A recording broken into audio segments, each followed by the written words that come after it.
Okay, so today Marvel Snap announced collector tokens officially. We knew collector's tokens were coming, but we're just gonna run down the official announcement and go over this stuff. Sorry that Twitch chat has to hear this, but if you like the video, leave a comment below of what your favorite part of collection tokens are, and subscribe to the channel for more content like this. Alright, YouTube stuff aside. Players want specific cards. While many players enjoy the variation in collections that comes from randomness, others can feel frustrated with their inability to target specific cards that they really want, especially if you're excited about a deck where you're missing just one key card. So the goal of collector's tokens is to help you target cards for your collection. First, let's talk about targeting. Starting in the next patch, collector's tokens can be found in caches or reserves, and you can use the tokens in the token shop to acquire cards you don't have yet. Token shop rotates every 8 hours. Oh, okay, that's cool. And because these cards rotate so often, you're likely to see a card you've been waiting for. So it's really cool that it rotates every 8 hours instead of every 24 hours like other things, so you're gonna see cards a lot more often. So that's cool. And I already know something that's going to be further, so, like, don't worry about losing the card. Because with this system, you'll be able to make constant progress. Okay, they didn't say it here, but basically you're going to be able to favorite a card, and it'll stay there. Oh, thank God. It's getting heavy. So, how can you get tokens? They are replacing boosters in collectors, caches, and reserves. That's all you needed to say, Ben Brode. They will have a 25% chance to drop 100 tokens each, but once a player reaches pool 3, they'll have an additional about 22% chance to get 400 tokens. A significant increase. So they're adding pool 4 and 5. These are a little different. Pool 4 is the rare series. These are... I should just read it instead of trying to remember. It says we're launching Series 4 with 10 new cards. Unlike earlier series, these can be found in Collector's Reserve boxes whether you have all of Pool 3 or not. So that's cool. There are 10 times more rare than Pool 3 cards. If you're looking for something specific, you can always target it in the token shop. And then Pool 5 is launching with 6 new cards, including Thanos and Galactus. Ooh. These are the rarest cards in the game. They can also be found in collector's reserves, but they're 10 times rarer even than Series 4. Wow. So when we release new cards or when Season Pass cards are no longer available in their Season Pass, they'll temporarily be added to Series 5, and then they don't expect players to get every Pool 5 card immediately, since not every card is going to be good or useful for every... I actually like that use of the ultra rare slot of just like, these aren't a must-have. These are like you want, right? So they'll be a little bit rarer to get, but you're not gonna like lose games because of it. How many tokens are needed? So, oh, cool. You can buy Pool 3 cards as well for 1,000 tokens. Pool 4 is 3,000, and Pool 5 is 6,000. Is this the one? Over time, some cards will be moved down from Series 5 to Series 4, okay, and 4 to 3. So they're just making sure that cards are easy to get eventually. That's good. We wanted to... Oh, and they're giving out this many tokens. I will be getting 12,000 tokens. 500 to 999 gets 3,000. 1,000 to 29.99 gets 6,000. Fun. And here are the new cards. We have She-Hulk, a 6-cost, 10-power card that says cost 1 less for each unspent energy last turn. I've already got a deck built with her, and I'm looking forward to playing with her. Titania, 1 cost 5 that says when any card is played at this location, this card switches sides. 0 says hello, right? Just 0 into this and you get a 1 cost 5. That actually, okay. I don't want to go too deep into any card, but right now 0 is kind of like a mid-range to like a larger build where you're kind of trying to get to cards like Red Skull and sometimes Destroyer and things like that, you know, higher cost cards with downsides. This could push you into more of like Ebony Maw and stuff like that, where you're playing cheaper cards with downsides and being a little bit more aggressive. I don't know, we'll see. Luke Cage, 2 cost, 1 power, ongoing. Your cards can't have their power reduced. Me? I don't know. Maybe something's interesting about this. Not sure. Absorbing Man, 4 cost, 3 power, on reveal. If the last card you played has an on reveal ability, this card copies it. I have wanted this effect in this game for so long. Like, Odin is cool, but I've wanted to like Odin earlier in the game, so I'm excited to give this one a try. Maria Hill, 2 cost, 3 power, on reveal, add a random 1 cost card to your hand. So right now we have Nick Fury, Agent 13. Now we have Maria Hill, and spoilers, Agent Coulson has a similar ability. These cards are kind of hit or miss. It depends on what 1 cost you draw and if your deck cares about cards in your hand. The fact that she only draws 1 card is actually like a benefit, because it means you're not clogging up your hand and unable to play cards out like Nick Fury. All right, Agent Coulson, 3 cost, 4 power, on reveal, add a random 4 cost and 5 cost card to your hand.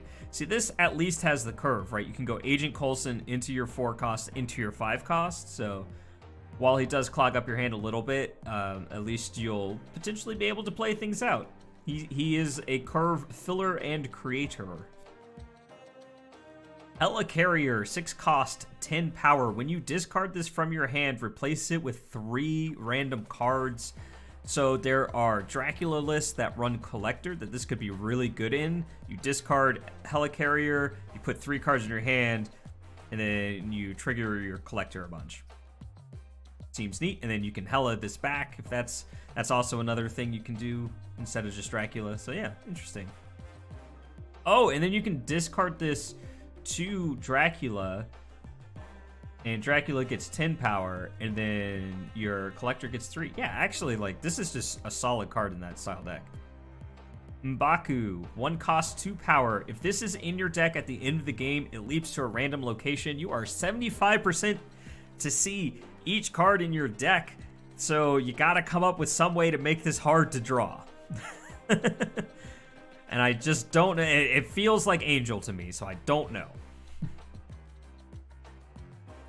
Atuma, 4 cost, 10 power.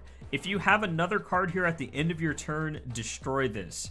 This is another good card for 0 style decks, like fits in the Typhoid Mary slot, where you just like 0 this and it's just a 4 cost 10.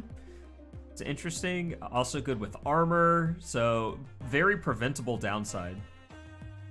Nice. Orca is a 6 cost, 9 power card. Ongoing, +5 power if this is your only card here.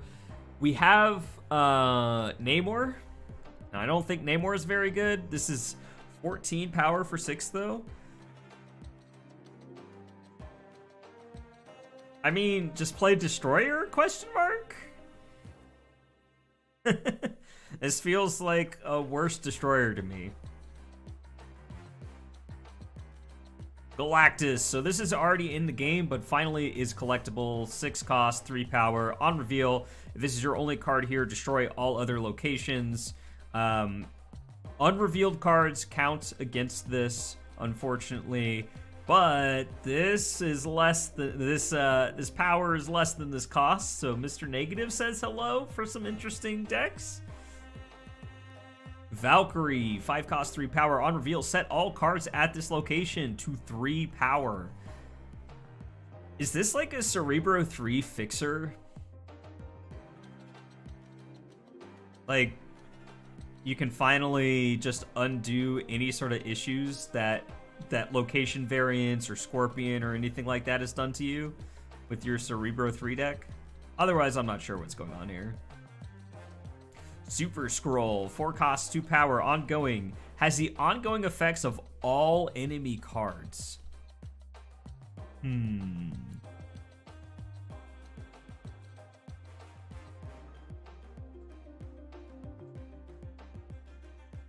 I don't know. I mean, okay, so I do know a little bit. Ongoing Destroyer is one of the best decks in the format, and it plays cards like Iron Man. The big 4-drop that I'm forgetting the name of that cares about not oh, I had it for a second. Oh, I had it. Ant-Man. So yeah, there are like abilities that this having would be good, and it's only one card. Warpath, yeah, Warpath. So yeah, this could be good against that deck. So yeah, that's cool. Jury, 4 cost, 2 power. On reveal, double the power of the next card you play. Huh. For 4. This curves in appropriately. This curves into Black Panther. And because this isn't an ongoing effect like Wong, yeah, actually this might fix some of the issues with the Black Panther Zola style decks. Yeah, I like Shuri a lot for Black Panther Zola decks. Fast, 1 cost, 1 power. On reveal, set the power of all your cards in your hand to 3. Deadpool says hello. Deadpool, Mr. Sinister. That style deck. Thanos already in the game, but now we get to actually craft and own this card. 6 power, or 6 cost, 8 power. At the start of the game, shuffle the 6 Infinity Stones into your deck, and we finally officially get to see them. Mind Stone, 1 cost, 1 power. On reveal, draw 2 stones from your deck, so this thins your deck of your stones. 1 cost, 3 power for the Power Stone. Ongoing, if you've played all 6 stones, Thanos has plus 10 power wherever he is. Reality Stone. On reveal, transform this location into a new one and draw a card. 1 cost, 1 power. Yeah. 1 cost, 1 power Soul Stone. On reveal, draw a card. Ongoing, enemy cards here have -1 power. Space Stone, 1 cost, 1 power. On reveal, next turn you can move 1 card at this location. Draw a card. Time Stone, 1 cost, 1 power.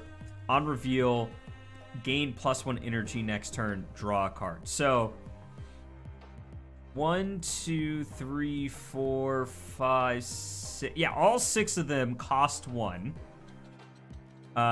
They like to be beast bounced. They like to be eaten. A lot of them draw cards. Infinity Stone into Cosmo. I think there's like a weird Thanos Destroy deck that just like gobbles up all these stones, and like you want to bounce the oh my goodness gracious. Let me wrap up this YouTube thing I was just doing. Thank you for watching, YouTube. Those are all the new cards and the collector's things. I'll see you next time. Goodbye, YouTube.